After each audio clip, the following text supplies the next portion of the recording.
नमस्कार, मैं मुनीर आलम। इस समय हम मौजूद हैं मऊ जिला के अंतर्गत ब्लॉक रानीपुर और ग्राम सभा सुल्तानीपुर में मौजूद है। और हम बता दें कि हम ऐसे गांव में आ चुके हैं जो ग्राम सभा सुल्तानीपुर है, और हम बता दें कि ऐसे महापुरुष के गांव में है।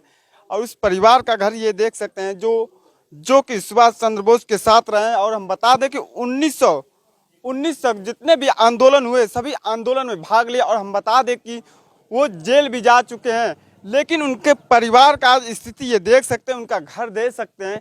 वो ये घर कैसा है। अब हम बता दें कि तमाम देश में नेता हैं, विधायक हैं, सांसद हैं, मंत्री हैं, लेकिन उनके घर देखेंगे तो हवेली की तरह दिखेंगे। लेकिन जो देश के लिए अपनी जान दिया, देश के लिए अपनी पूरा संपत्ति लुटा दिया, देश के लिए जेल गया, लेकिन आज उस परिवार का ये घर देखकर आपके आंखों में आंसू आ जाएगा।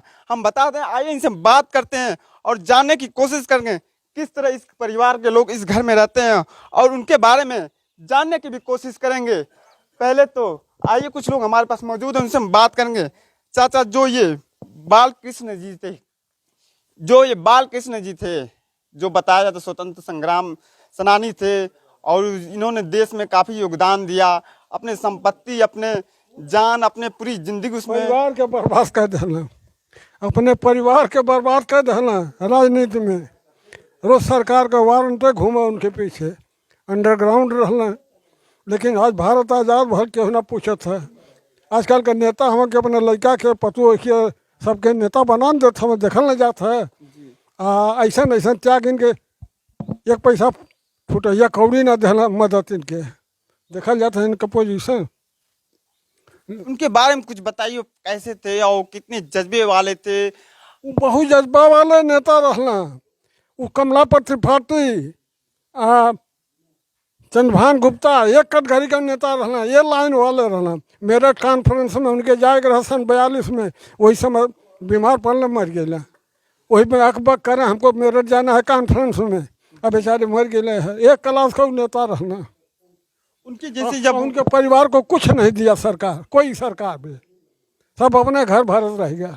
उनके जैसे उनके बारे में कुछ बताइए। जनता, तमाम जनता देख ही रही है आपको। उनके जब देश गुलाम था, उनके बारे में कुछ बताइए, ऐसी जितने क्रांति की हैं। सरोना उनका मीटिंग रहा, अंडरग्राउंड में छिपल रहना। ऐसा मंच बनल रहा और घर में से छिपावल रहना। जब मंच पर खड़ा भैल, अब मार पुलिस एकदम सादे वर्दी में वैसे छपल है। और जब मंच पर भाषण दे लगल, दरोगा वारंट रखो ना गिरफ्तार करे के। कहला कि कुछ नहीं, मैं अपने भाइयों को कुछ कह लेता हूँ तो चलता हूँ। जब उतरना तो दरोगा जी कहना घोड़वा पर बैठ के चलल जा। कहना कि मेरे गरीब जनता के खून से पला हुआ घोड़ा है, मैं इसके ऊपर बैठ के मैं पैदल चलूँगा। पैदल गए थाना में, जब बंद भैल तब जनता के कहना आप लोग जाइए घर, तब आदमी घर अला। एक क्लास का नेता रहने बाबू। बता दें कि इतने महान व्यक्ति थे और महान पुरुष इंसान थे। आइए पूछ ले जा कि उमराव अलगुरा शास्त्री, ये लोग उनके आगे पीछे चला वाला रहना। इतना बड़ा बड़ा नेता है, क्यों ध्यान ना दे। आज देखल जाता है परिवार के पोजीशन। परिवार की स्थिति काफी भयानक है। आज तो कोई सूद लेने वाला इनका नहीं है। तमाम नेता, तमाम विधायक आपके जिले में मिलेंगे, लेकिन कोई उनका नाती जो भैला ये दवरना बेचारे गरीबी में रहना, लेकिन क्यों नेता ध्यान ना दे। ये रहना हाई हो घोसी वाला नहीं नहीं जगह और सिया पतोहिया ना कल्पनाथ रहा। इनके आगे पीछे बहुत दौड़ना, लेकिन कोनो ध्यान ना लोग दे, कोई भी ध्यान नहीं। आज ऐसे महान व्यक्ति का कोई इतना बड़ा महान नेता और परिवार के क्यों सुनने वाला ना मिला, तो क्यों कहल जाए सरकार के। आइए, इनके पोता जी हैं, उनसे हम बात करते हैं। जो बाल कृष्ण जी के पोता जी हैं, पोता जी लगेंगे ना, क्या नाम है आपका? अवधेश कुमार सिंह। उनके बारे में कुछ, बाल कृष्ण जी के बारे में बताइए। जो आप लोग देखा जाए, आप जो उन्होंने बताया जा रहा कि 23 लाख रुपया उस समय के जमाने में आज़ादी फौज के नाम पे दे दिए। अपने जिंदगी को जिंदगी नहीं समझा, अपनी आज़ादी को आज़ादी नहीं समझा, अपने पूरे परिवार को निछावर कर दिया। उनके बारे में कुछ बताएं आप। वो ऐसा है कि हम भी सुनते हैं अपने पूर्वजों से, पुरवनिया गांव के लोगों से, कि उन्होंने जब देश की आज़ादी की लड़ाई लड़ी, उन्होंने सर्वप्रथम नमक आंदोलन और भारत छोड़ो आंदोलन में और तमाम ऐसे जो आंदोलन था उसमें उन्होंने गया। और मतलब सेंट्रल जो नासिक था, एक उनका रायबरेली, आजमगढ़ और आगरा, मेरठ और कई जगहों जेल में गए थे उन्होंने। और आज़ाद हिंद फौज का जब निर्माण हुआ था तो ये सुभाष चंद्र बोस और पटेल जी के साथ इन्होंने बर्मा देश गए थे और वहाँ से उनकी आर्थिक स्थिति मदद के लिए सरकार के पास आज़ादी लड़ाई लड़ना था, पैसा की भी कमजोरी थी, तो उन्होंने बर्मा देश गए। उनके चाचा थे ताकेनून सिंह, बर्मा देश के भूतपूर्व व्यापार मंत्री थे, तो उनसे पैसा लेकर उन्होंने आज़ाद हिंद फौज निर्माण के लिए 23 लाख रुपए का योगदान दिया था सुभाष चंद्र बोस और महात्मा गांधी के हाथों में। आज वो स्थिति रही है कि उनके परिवार में कोई सुध लेने ना, न उनकी कहीं मूर्ति लगवाई गई, न उनके नाम से कोई चीज़ रखा गया, ना ही उनके नाम से कहीं पार्क बनवाया गया, ना ही उनके नाम से कुछ योजना चलाई गई। आज ऐसे देश आज़ादी लड़ाई लड़ने के लिए आज हम लोग उनके आज़ादी लड़ने से आज हम लोग भी ख़त्म हो चुके हैं, ना हमारे पास कुछ रह गया नहीं हुआ है।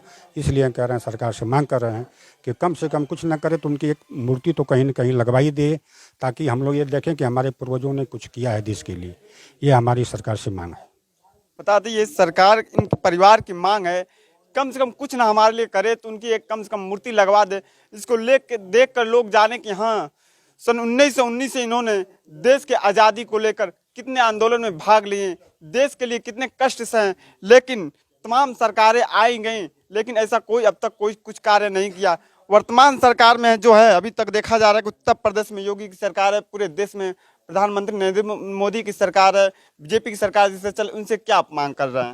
अब माननीय योगी महाराज से तो मांग यही है कि महाराज जी, अगर मेरी आवाज़ आप तक पहुंच जाए तो उनकी एक मूर्ति कहीं लगवा दी जाए। सुल्तानीपुर चौराहा है, रानीपुर ब्लॉक है, मऊ है, उनके ऐसे बहुत बड़े आंदोलनकारी थे। अगर आपके बाद में बहे तो उनके लिए मूर्ति लगवाने की कृपा करेंगे, यही आपसे हमारी मांग है। आइए कुछ और लोग से भी जानने की कोशिश करेंगे और बात करेंगे, उनसे जानकारी लेंगे। आइए, क्या नाम है सर? सत्यनारायण यादव। देखा जा रहा है तमाम लोग खड़े हैं, जिस तरह से बाल कृष्ण जी की चर्चाएं चल रही हैं। 1919 से लेके उन्होंने आंदोलन में भाग लिए, काफ़ी योगदान दिया। देखा जाए 19 लाख रुपए उस जमाने के तौर पे 23 लाख रुपये, और इस हमको देखा जाए तो इस समय 23 करोड़ किससे अधिक होगा, जो उस समय 23 लाख रुपए हैं। तो क्या कहेंगे? आज उस परिवार की स्थिति भयानक है, कोई सूद लेने वाला नहीं है, क्या कहेंगे इस पे? पत्रकार बंधु, मैं आपको बधाई दे रहा हूं। कम से कम आप आकर के सूद लेने का काम किए हैं। आज तक न कोई पत्रकार, न कोई अधिकारी, न कोई कर्मचारी, न कोई सरकारें ध्यान नहीं दी हैं। देश की आज़ादी के लिए ये सब कुछ अपना बर्बाद कर दिए।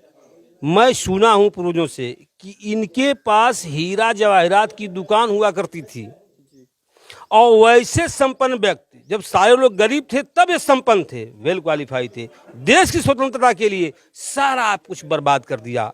आज उनके बच्चे रोड पे हैं। अगर कहीं उनके नाम से कुछ भी कर दिया जाता तो गांव का नाम रोशन होता, क्षेत्र का नाम रोशन होता।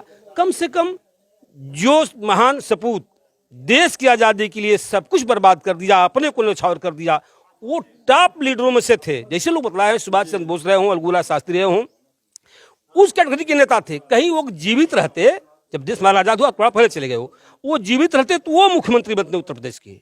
लेकिन आर्थिक तंगी की वजह से लड़का दौड़ता रहा, जब से होश संभाला दौड़ता रहा, लेकिन कहीं कुछ हुआ नहीं।